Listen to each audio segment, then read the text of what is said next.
مجھے اپنے دل میں یاد کرتا ہے، میں بھی اسے اپنے دل میں یاد کرتا ہوں۔ جب میرا بندہ کسی محفل میں میرا ذکر کرتا ہے، میں اس سے کہیں بہتر محفل میں اس کا ذکر کرتا ہوں۔ اللہ کی محفل تو ملائے اعلیٰ کی ہے، ملائکہ مقربین کی ہے۔ بہرحال اللہ کو تم اپنے دل میں مستحضر رکھو، اللہ تعالیٰ تمہیں بھی یاد رکھے گا۔ دوبارہ فرمایا احفظ اللہ تجدہ امامک تجاہک، اللہ کو یاد رکھو تو اپنے سامنے موجود پاؤ گے، جب چاہو دعا کرو تو احفظ اللہ تجدہ امامک یا تجاہک، اپنے سامنے موجود پاؤ گے۔ اذا سألت فاسأل اللہ، اب آ گیا وہ مرکزی مضمون۔ دیکھو جب مانگو اللہ سے مانگو، غیر اللہ کے سامنے ہاتھ دراز کرو ہی مت۔ ایک حدیث میں آتا، یعنی حرام نہیں ہے، دنیاوی قواعد اصول قوانین کے تحت کسی سے مدد چاہنا، کوئی سوال کرنا حرام نہیں ہے۔ آپ سوال کریں، مدد لیں، اسی پر دنیا قائم ہے، ایک دوسرے کے ساتھ تعاون کے ساتھ۔ لیکن اونچا مقام کیا ہے؟ کسی سے سوال مت کرو سوائے اللہ، یہاں تک کہ جوتے باندھنے کا تسمہ تمہیں درکار ہے تو بھی کسی سے مت مانگو، اللہ سے مانگو۔ کیا پتہ اللہ کس کے دل میں ڈال دے اور وہ آ کے تمہیں تسمہ پیش کر دے۔ ہوتا ہے ایسا، بسا اوقات ہوتا ہے۔ جو اللہ کے ساتھ لو لگا کر رکھنے والے ہیں ان کے تو ایسے واقعات ہوتے ہیں کہ دل میں ایک بات آئی اور اس کے بعد وہی بات جو ہے وہ کوئی شخص آ گیا اور اس نے وہ بات پوری کر دی۔ کیونکہ لوگوں کے دل جو ہے وہ تو اللہ کے دو انگلیوں کے مابین جب چاہتا پھر دیتا ہے۔ کیا پتہ اللہ کسی فرشتے کو انسانی شکل میں بھیج دے، آتا ہے فرشتہ، آتا ہے انسانی شکل میں، آپ کی تکلیف کو رفع کر دے، آپ کی ضرورت کو پورا کر دے، اسی سے مانگو، کسی اور سے مانگو۔ یہ ہے توحید کا لب لباب۔ یوں سمجھیے اسلام کی جڑ کیا ہے؟ ایمان۔ اسلام کا جو خارجی نظام عمل ہے، انفرادی اعمال ہو، اجتماعی ہو، ان سب کی روح رواں کیا ہے؟ ایمان۔ ٹھیک، ایک بات ہو گئی۔ ایمان کا خلاصہ لب لباب کیا ہے؟ ایمان باللہ۔ جیسے ایمان بالآخرہ بھی ہے، ایمان بالملائکہ ہے، ایمان بالانبیاء ہے، ایمان بالرسل ہے، ایمان بالکتب ہے، ایمان بالقدر ہے، لیکن اصل ایمان، اسی لیے ایمان مجمل میں آپ کو معلوم ہے کسی اور چیز کا ذکر نہیں۔ آمنت باللہ کما ہوا باسمائہ وصفاتہ وقبلت جمیع احکامہ اقرار باللسان وتصدیق بالقلب، یہ ایمان مجمل ہے۔ اجمالی طور پر ایمان اس کا نام ہے، ہاں مفصل تفصیلی طور پر آمنت باللہ وملائکتہ وکتبہ ورسلہ والیوم الآخر والقدر خیرہ وشرہ من اللہ تعالی۔ تو اسلام کی جڑ ایمان، اور اسلام کا سارا جو نظام عمل ہے، چاہے انفرادی اعمال ہو چاہے اجتماعی، ان سب کی روح رواں ایمان، اور ایمان کا خلاصہ ایمان باللہ۔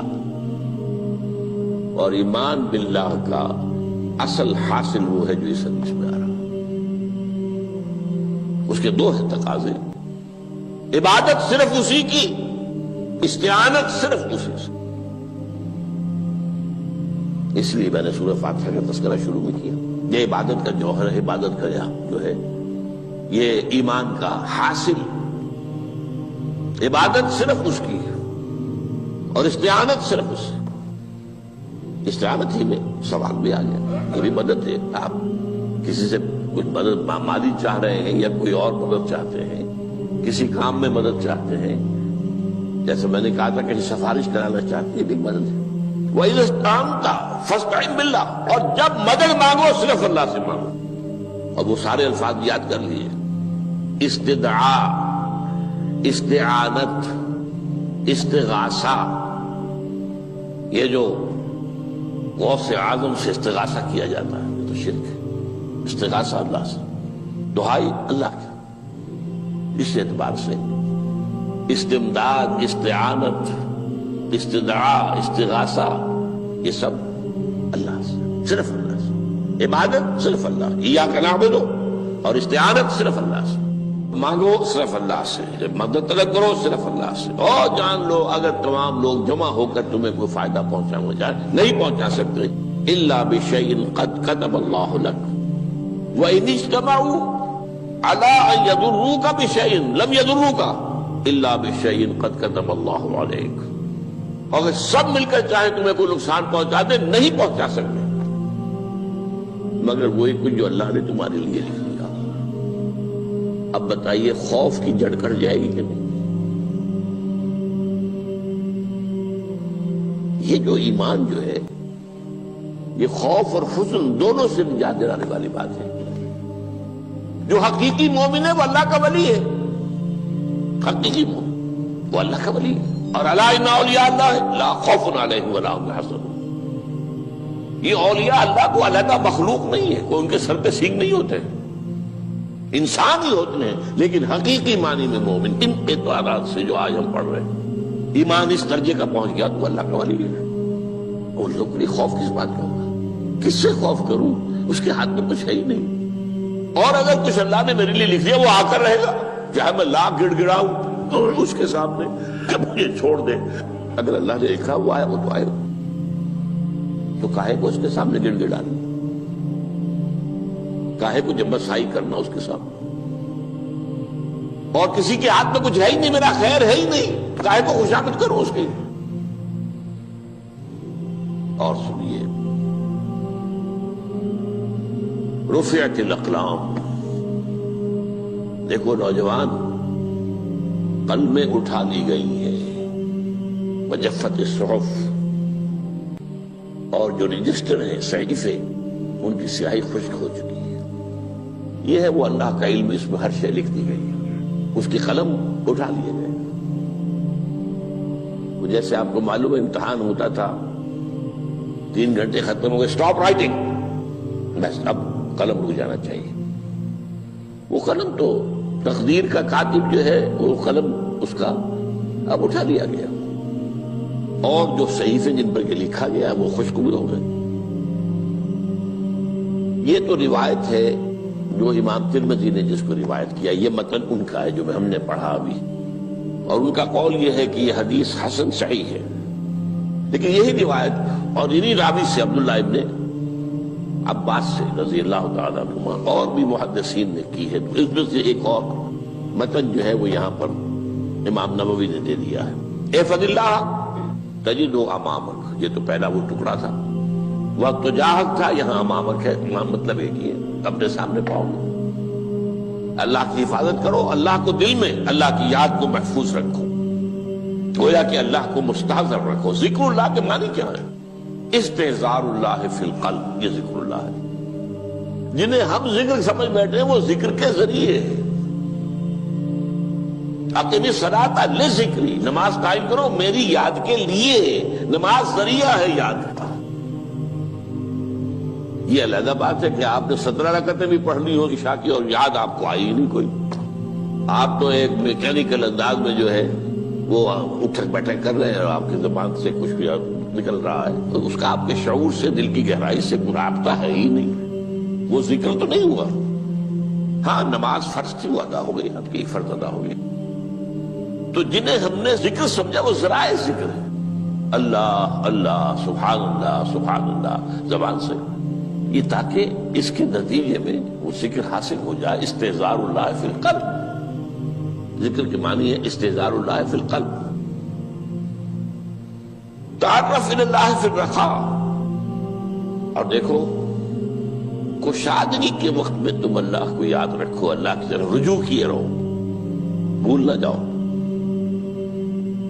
وہ نہ ہو جو کبھی کہا تھا، بہادر شاہ ظفر کے اشعار میں سے بہت زور کا شعر ہے، ظفر آدمی اس کو نہ جانیے چاہے کتنا ہی ہو فام زکا، جسے عیش میں یاد خدا نہ رہی، جسے تیش میں خوف خدا نہ رہا۔ وہ ہے کشادگی کی حالت میں، جبکہ تمہارے لیے کشادگی ہے، اللہ کی طرف رجوع کیے رکھو۔ یعرف کا فی الشدہ، تو اللہ اپنی توجہ تم پر رکھے گا شدت کے وقت میں، جب تمہیں کوئی تکلیف ہے اس تکلیف کو تم پر آسان کر دے گا۔ تکلیف تو آنی ہے، لکھی ہوئی ہے، وہ تو آئے گی، لیکن یہ کہ اللہ تعالیٰ اس کی شدت کو، ایک ہی چیز ہے جس کو ایک انسان بہت شدت کے ساتھ محسوس کر رہا ہے، دوسرا آدمی اتنا نہیں محسوس کر رہا ہے، احساس کا معاملہ ہوگا نا۔ وہ تو اصل میں اگر انسان کی نرز کٹی ہوئی ہے تو احساس ہوگا ہی نہیں، سرے سے ہی نہیں ہوگا۔ تو اس اعتبار سے اللہ تعالیٰ تمہارے لیے اس شدت کی کمی کر دے گا۔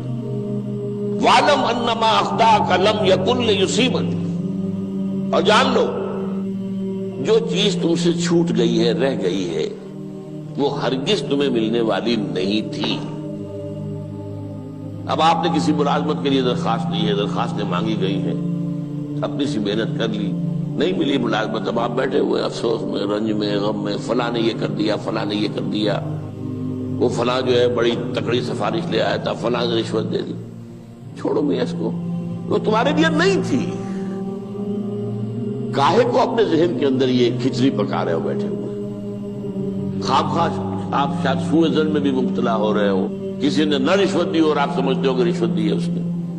یہ ساری چیزیں جو ساری سیئات، ان کی جڑ کٹ جائے گی۔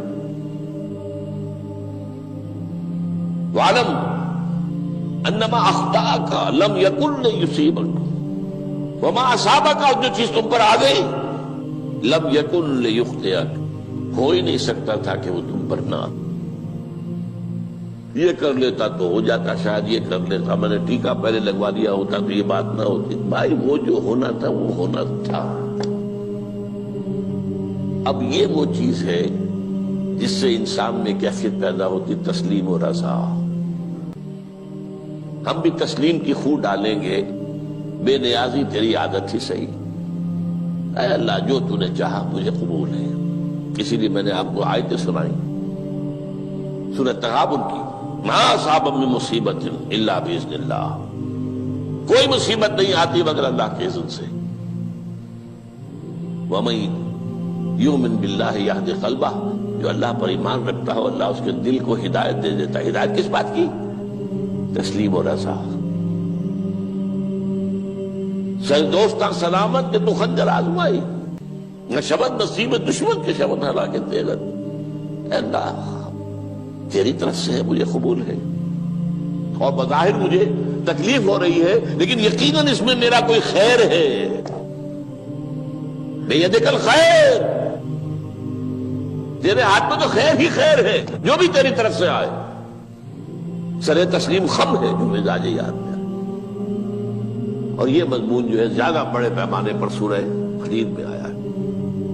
ما اصاب من مصیبت فی الارض ولا فی انفسکم الا فی کتاب من قبل ان نبرأها، کوئی مصیبت نہیں آتی نہ تمہاری جانوں میں نہ زمین میں، زمین میں زلزلہ آ جانا، سیلاب آ جانا، کچھ اور زمین کا دھنس جانا، یا یہ ہے کہ تمہاری جانوں میں کوئی بخار ہو گیا، کوئی اور تکلیف ہو گئی، اچانک معلوم ہوا کہ انسان جو کینسر ہے اور کینسر بھی اب 3rd سٹیج کو پہنچ چکا ہے، لیکن جو بھی آیا ہے وہ اللہ کے علم کی کتاب میں پہلے سے لکھا ہوا ہے۔ فی کتاب من قبل ان نبرأها، یہ کتاب میں درج ہے اس سے پہلے کہ ہم اسے ظاہر کریں۔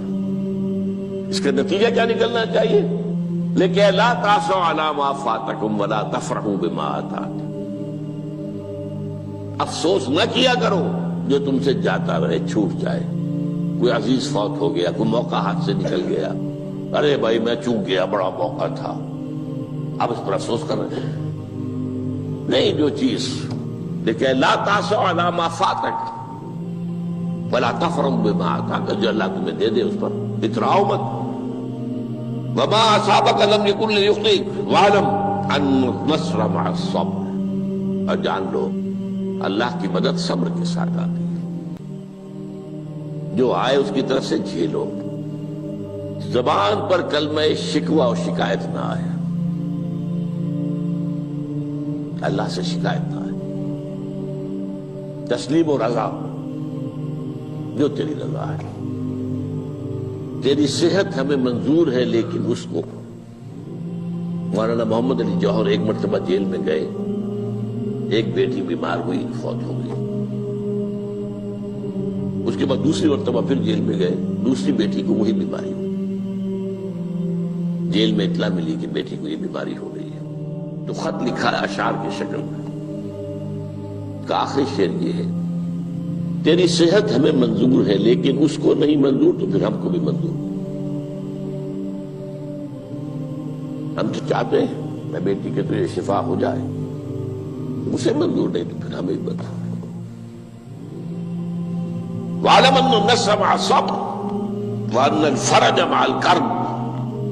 فرج، فراخی، کھل جانا کسی چیز کا، یہ ہے کرب کے ساتھ، تکلیف کے ساتھ، تکلیف ہوتی ہے ساتھ۔ اللہ نے قانون بنایا ہے دنیا کا۔ اب آپ اندازہ کیجئے بچے کی ولادت میں ماں کو کتنی تکلیف اٹھانی پڑتی ہے۔